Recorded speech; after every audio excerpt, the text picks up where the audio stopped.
السلام عليكم ورحمة الله وبركاته. ازيكم عاملين ايه؟ معاكم عبد الله حسن من اس اكاديمي في سلسلة تعلم البايثون، وان شاء الله في درس جديد وهو الفاريبلز. في البداية كده انا عايز اعرفك يعني ايه هو الفاريبلز عشان تقدر تفهمه وتطبق معايا ان شاء الله. باختصار كده انا لو قلت لك هات لي ورقة سمي الورقة دي باكس وحط لي فيها 10، تمام؟ وجيت لك بكرة قلت لك الاكس دي مكتوب فيها ايه؟ هتقول لي والله الاكس مكتوب فيها 10. هقول لك حلو. جيت تاني يوم قلت لك هات لي ورقة الاكس دي امسحها لي فيها خالص واكتب لي فيها وليكن أسامة. واجي لك تاني يوم اقول لك والله هات لي الورقة دي اللي اسمها اكس، هتلاقي فيها ايه؟ هتلاقي فيها الاسم بتاع أسامة. باختصار هو ده المتغير، اللي هو انا اسم بديه للقيمة اللي عندي عشان اخزنه في الرام عندي لان انا هحتاجه بعد كده. طيب هنيجي دلوقتي نعرف، طب انا بعرف متغير ازاي بالبايثون؟ والله باختصار كله كده هاجي اقول له اكس ايكوال 10. انا بقول له ان الاكس دي الفاريبلز اللي عندي قيمتها بتساوي ايه؟ العشرة، تمام. بعد كده هقول له والله انا عايز دلوقتي، انا خلاص انا كده خزنتنه، لازم اعمل ران كده الاكس اتخزنت عندي في الرام. طب والله انا مش عارف قيمة الاكس بكام، فانا عايز اظهر قيمة الاكس اللي عندي، فهاجي قايل له print اكس واعمل له run، طلعها لي بالرقم 10. طيب انا عايز دلوقتي اعرف متغير تاني، وهقول له النيم equal وليكن AS Academy وخزنتها. انا مش عارف والله النيم اللي عندي مش عارف هو قيمته بايه. قلنا نعمل باختصار print واحط النيم اللي عندي كده. انا عرفت متغير وخزنته في قيمة، تمام، وعرفت ازاي استدعي المتغير بتاعي. طيب انا ملاحظ ان في كذا حد دلوقتي هتلاقيه بيسأل نفسه، انت مرة بتحط لي رقم ومرة بتحط لي كلام ومرة ده. طبعا لان البايثون مش محتاج اقول له انواع البيانات، هي بتفهم لوحدها. مثال بسيط كده، والله لو جيت قلت له انا عندي متغير اسمه age 25، تمام، وجيت قلت له انا عندي متغير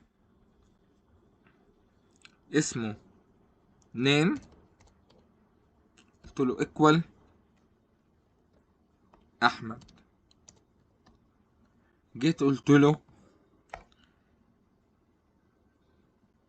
زي ما انتوا فاكرين الباي نوك، هقول له الباي في الرياضة هقول له equal 3.14، تمام، وخزنت الكلام ده. طيب انا عايز اعرف النوع بتاع كل واحد، هقول له print، هفتح القوس بتاعي. هنتعرف دلوقتي على فانكشن مهمة، وهي الفانكشن بتاع التايب اللي هي بتعرف لي النوع اللي عندي. دلوقتي هقول له تايب،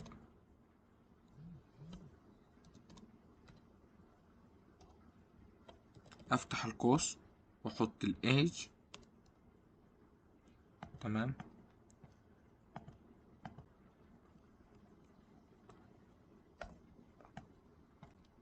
واجي قايل له التانية انا عايز اعرف النوع بتاع النيم، وهقول له انا عايز النوع بتاع البي ار. هيقول لي والله انت النوع اللي عندك في الايج هو من النوع الانتجر، هذا الصحيح. النيم احمد من النوع السترينج، وعندك البي اي دي من النوع الفلوت او الفلاوت اللي هو الرقم العشري. يعني باختصار كده البايثون بتعرف بتميز نوع البيانات اللي عندها من غير ما انا اقول له. تمام.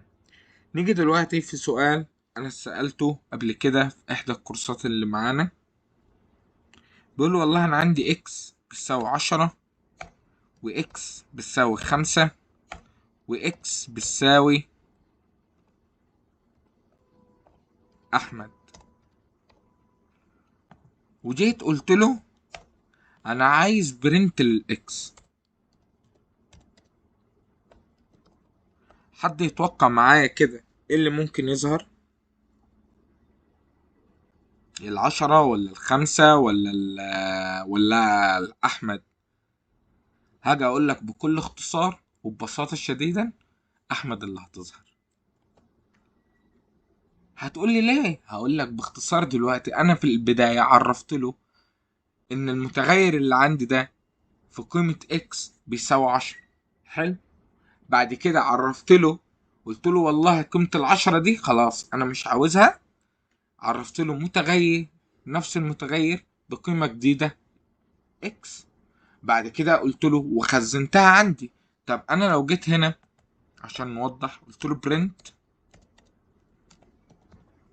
اكس، متخيلين ان هو هيطبع لي احمد ولا 10؟ هيطبع لي 10 في البداية. ليه؟ احنا قلنا من البداية ان البايثون بياخدها كده من وانا نازل، صح؟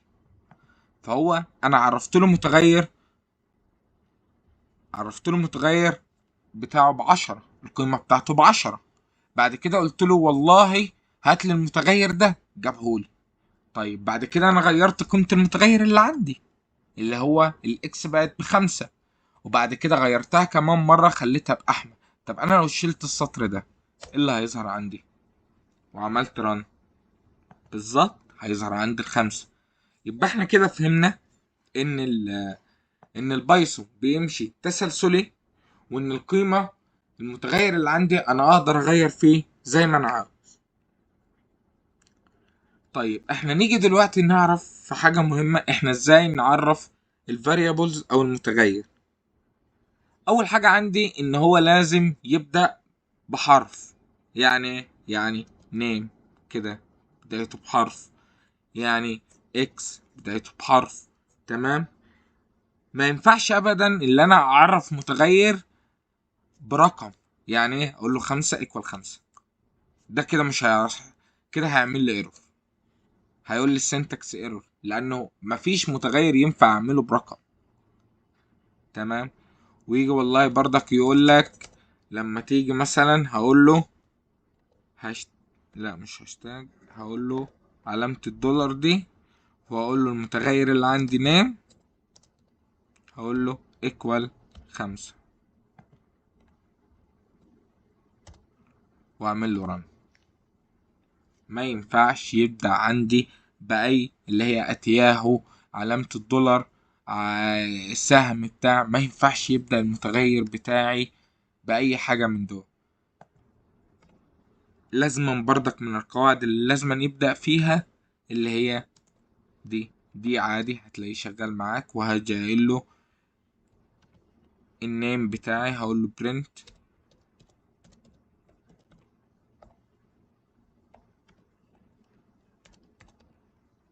برنت هيطلع لي القيمة بتاعتها. من الشروط التانية اللي انا مقدرش اعرف فيها المتغير، ما ينفعش اجيب من الكلمات اللي متخزنة عندي في البايثون واقول له والله احجزها لي او اعمل لي فيها ان هي متغير. زي ايه؟ زي اف. ما ينفعش اقول له اف equal 5، هيطلع لي ايرور. ما ينفعش اقول له 4. دي من الحاجات المتخزنة في لغة البايثون، ومن الحاجات الأساسية في لغة البايثون. وأقول له equal 5 وأقول له print. غلط. طب أنا خلاص أنا كتبت 4 وعايز أغير لها، أنا هقول له والله 4 وأحط اتش مثلا. كده بقى عندي متغير اسمه 4h عرفته. لكن لازم ما تبقاش كلمات متخزنة عندي في البايثون. زي ايه برضك من الكلمات المتخزنة عندي؟ true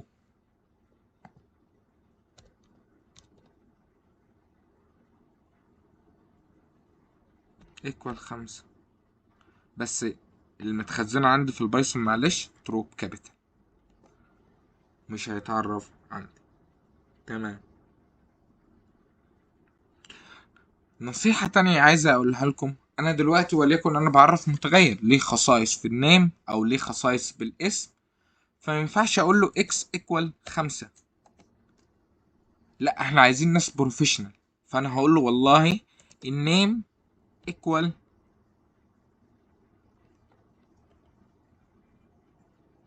احمد. تمام، انا هنا غلطت معلش، المفترض ان هي احمد، واحط الدبل كوتيشن بتاعتي.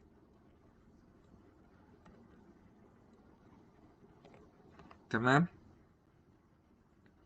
يعني في الاخر كده، في اخر درسنا عايز اقول لكم حاجه بسيطه، ان البايثون بيقدر يتعامل مع المتغيرات بمرونه، يعني يقدر يغير قيمه المتغير بتاعتي بسهوله، فيها رقم فيها نص يقدر يغيره عادي.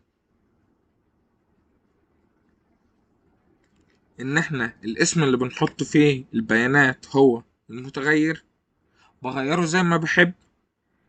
البايثون بيفهم النوع لوحده، يعني مش شرط اقول له والله ان ده سترينج ولا ده فلاوت ولا ده انتجر. لازم أن تكون واضح في التسمية، ولازم تخلي بالك من تغير النوع في الحاجات. يعني انا ممكن اكون ما حطيته سترينج، بعد كده انا جيت مغير القيمة بتاعته اللي هو انتجر وكده. فالحمد لله احنا وصلنا لنهاية الفيديو بتاعنا بتاع الحصة دي. لايك وشير وكومنت، ولو في حاجة ما فهمتهاش قول لنا عليها في التعليقات واحنا نساعدك، وان شاء الله هنكمل باقي الدروس في المرة الجاية. سلام عليكم.